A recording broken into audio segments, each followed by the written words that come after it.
Can you get rich a second time? Hey everyone, it's Wolfgang.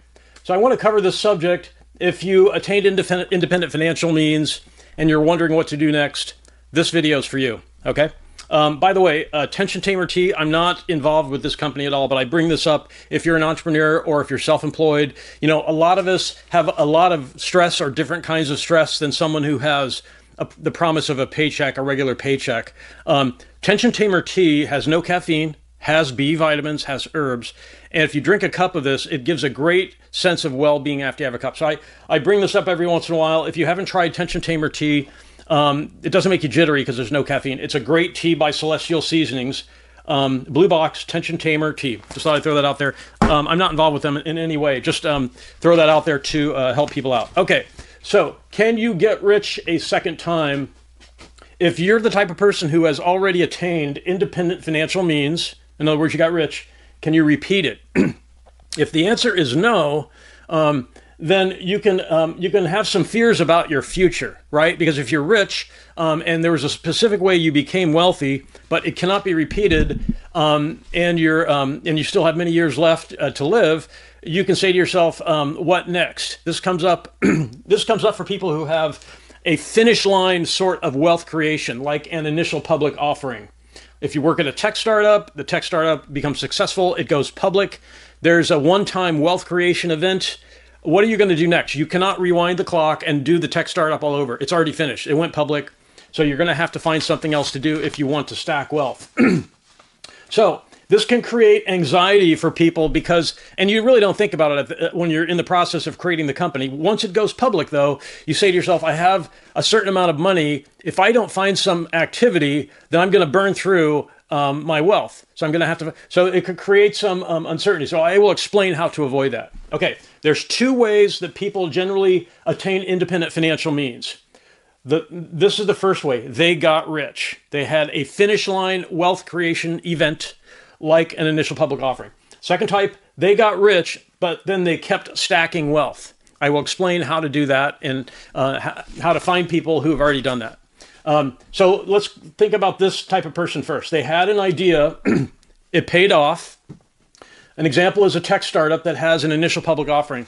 Software idea, build the product, it's successful, very successful, it goes public.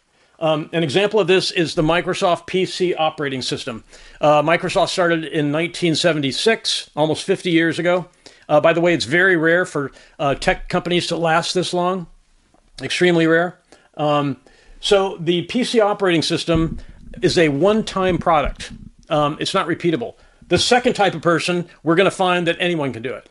It's not easy, but anyone can do it. But in Bill Gates' case, he created a one-off idea that led to a finish line wealth creation event. When Microsoft went public, he became very wealthy. The challenge is, and lucky for them, they had a part of the operating system that was the most important part, the operating system. They could add programs to the operating system, and they got into legal trouble for doing that because they were blocking competition. But there's not even Bill Gates can rewind the clock and repeat the same activity and make the same kind of money. Once the operating system was created, that idea has been implemented. Nobody else can do it. And if you say to yourself, okay, but there's Apple. Apple makes personal computers. Apple only sells 22 million a year. The PC sells 250 million a year, okay? And they're all running Windows. They're all running Microsoft products. So it's a 10-to-1 difference. Okay, so that's the first type of person who becomes wealthy. They have an idea. It's a unique idea. It cannot be repeated. It leads to a finish line wealth creation event. The second type, this is the preferable one. Okay, in my opinion. Okay, they got rich and then they kept stacking wealth. And the important part of that is using the exact same activity. They repeated the same thing they did to become rich. Like I said, Bill Gates can't do that. He cannot create a second PC operating system, right? Because it's already been built. It's already been created. The second type of person got rich with an activity and then kept using the same activity to stack additional wealth. And even more important, because Warren Buffett always says he's not that smart. You don't have to be a genius. They did not have a unique idea, right? They found an activity that could lead to wealth, and they pursued it, and then they just kept repeating it. That's the second type. So in this second type of person, there's no tech startup. There's no finish line, initial public offering, wealth creation event. There's just an activity that they repeat over and over that produces small incremental gains over and over and over. Like fishing. If you say to yourself, I don't like fishing, I don't like sitting in a boat and doing the same thing over and over and over for a small outcome, for a reasonably small outcome, then you're probably this kind of person who wants the drama of a startup and then a finish line, huge wealth creation event. Buffett is a fisherman mentality, okay? And so are other people. So no tech startup, no unique initial idea. There's no initial public offering. They just found an activity. They pursued the activity over and over and over again, and they stacked wealth because the activity produces gains, even though they're not huge. They're not IPO gains, but that did produce gains, their activity. So they just kept repeating the activity. So here's some concrete examples. The first one is Sam Zell.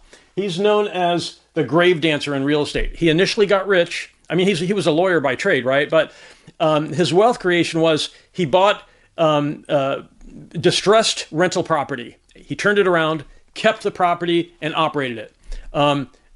That's completely different than having a cool, unique tech idea and making the company go public. Completely different mentality. Sam is a fisherman mentality. Bill Gates is not a fisherman mentality. Bill Gates likes novelty, unique ideas. Sam Zell can do the same damn thing over and over and over again. And that's what he did. He bought awful rental property, turned it around, and kept them and operating. And he kept doing the exact same thing and built up immense wealth over time by incrementally stacking the wealth. Another example of this type of person. They got rich, they stacked wealth using the exact same activity over and over. Warren Buffett, he started off buying like one business at a time. He learned what not to do. And then he just kept buying and adding businesses to his holding company. And these are not exciting businesses that he's involved with. I mean, candy, recreational vehicles, insurance, nothing like a cool tech idea, right? A cool tech idea that goes public. Buffett is a fisherman, like Sam Zell is a fisherman. So that's the difference. If you want to stack wealth, you may have to say to yourself, I'm going to have to adopt the temperament that Buffett always talks about. People ask Buffett in interviews, can anyone become wealthy the way you did? And he says, it takes a certain temperament. And this is what he's talking about. He's talking about the tolerance to be able to do the same thing over and over. Buffett is talking about tolerating a lack of novelty, an ability to sit in a boat and fish for hours on end and only get a small gain at the end of the day. Buffett can do that, and that's what the difference is between these two types. By far, this is the most guaranteed way to become wealthy and to be able to stack wealth. Because, again, no unique idea is involved. There's no one-of-a-kind personal computer operating system. What did Buffett do? He bought a company, very small companies in the beginning. That's not a unique idea. There's no novelty to that. People have been doing that, for as long as humans have been alive, probably, right? So there's some things I couldn't fit on the board, so I want to cover that. How to identify wealth vehicles that are repeatable. In other words, how to identify activities that will lead to wealth if you're tolerant, if you have the right temperament. Here's a process you can follow. Make a list of 10 or 20, or 100 people. Write down how they became wealthy and ask yourself, is that activity, can it still be done today? If the answer is no, if it was a one-time IPO, finish line sort of event, not repeatable, then, because you cannot repeat what Bill Gates did. There are some ideas that once they're done, they're really done, right? But you make a list of 10, 20, or 100 wealthy people, write down the activity they followed to become wealthy, and then call that list down to activities that are still repeatable today. Buying businesses is repeatable today, Warren Buffett. Buying distressed rental property is still repeatable today. Sam Zell. So these are the more guaranteed ways to become wealthy. So when people interview Buffett and he says he thinks anyone can do it with the right temperament, people don't understand that because they think, no, this guy's a genius. Nobody else could do what he did. He's not doing anything genius. There's no unique idea to buying companies and learning how to operate them well. Now, does he have specialized insider knowledge after all this time? Of course, right? Of course he does. But the original activity, buying a business, learning how to operate it well, is not a unique idea. So this is the most surefire way to get rich and to keep stacking it. So you make your list of 10, 20, or 100 wealthy people. What activity did they follow to get rich? Can I do that activity, or is that activity still available? If it's not a PC operating system, if it's buying companies, the answer is yes. You could duplicate what Buffett did on a smaller scale initially, even today, because businesses are for sale all over the place, right? So The challenge is the temperament aspect. Buffett always says it takes a certain temperament. People say, why are you in the middle of nowhere in Omaha? And he says, well, I can be overstimulated if I was on Wall Street in New York, because he's not playing that game. He's not playing the hot idea, unique idea, one-time wealth creation, finish line event. He's playing a long game with slow, incremental gains that stack on top of each other, and it's kind of boring. It takes that kind of temperament. The ability to tolerate sameness and lack of novelty, the ability to tolerate lack of novelty. So because it can be boring to do the same thing over and over. Sam Zell, buy another rental property, fix it up, operate it. That's his whole game. That was Sam Zell's whole game. He's recently passed away, but that was what he did. Buy another rental property, fix it up, operate it. End of story. That's what he did. Warren Buffett, buy another boring business with a brand name. In his case, one thing he added later was he wanted a moat around the companies that he owned. A moat means a recognizable brand in a lot of cases, like Coca-Cola is a cola drink, just like RC Cola is, or others. But it has a brand. It has a recognized brand. It has a moat. But Warren Buffett's simple action is buy another low-tech, boring business that has a brand name and operate it. That's it. End of story. Can you do that? Yes, you can. Can you do what Sam Zell did? Yes. You start off small. You incrementally stack gains by following the same activity, by using the exact same activity, buying a piece of rental property or buying a business and adding it to your holding company. So it takes toughness of mind, how to become a wealth stacker. If you're this type of person, you can take on this mindset, because I've kind of done that. When I got out of college, I desperately wanted novelty, cool tech ideas, startups. That's what I wanted, and that's what I did, right? And over time, I will be honest with you, because I'm not a fisherman. I hate fishing. I can't really, I don't like fishing. If I want fish, I'm going to the grocery store, I'm buying fish. I don't want to fish. It seems like a huge waste of time. But that being said, I did, I learned to tolerate sameness and a little bit of boredom by repeating the same activity over and over without huge IPO-like gains. I mean, there I was not long out of college with a tech company that went IPO. I was an early employee at a software startup that went public. Pretty exciting times.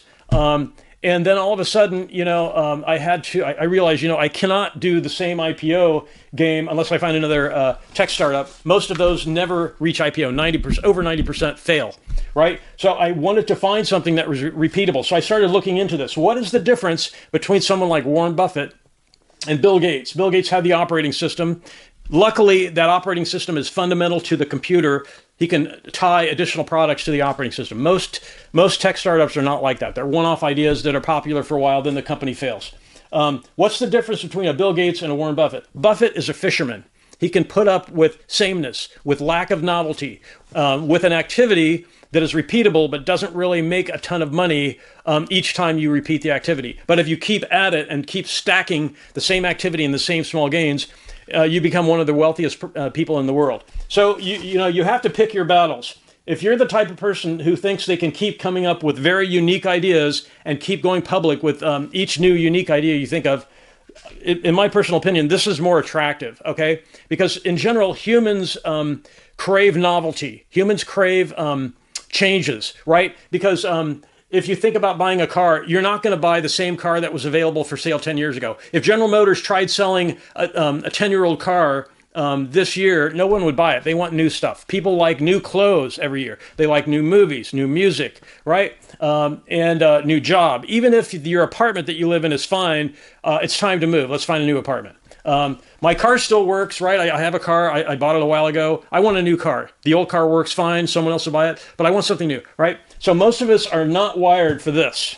And so Buffett's always talking about temperament. This is what he means. Sameness, no novelty, an activity that produces a gain, but a very small gain, but the patience, the tolerance to do the same thing over and over and over.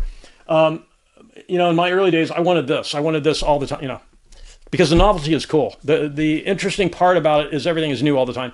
But it's pretty challenging to pull that off. So as a plan B, you can do what Zell did, you can do what Buffett did, and there are other examples. If you make a list of 10 or 20 or 100 wealthy people, you can find other activities besides real estate, rental property, and besides buying businesses to stack wealth, to be this second type of person. So if you have any questions about this, please post in the comments. I'd be more than happy to answer any questions you have. And I really want to thank everyone for watching. Have a great day.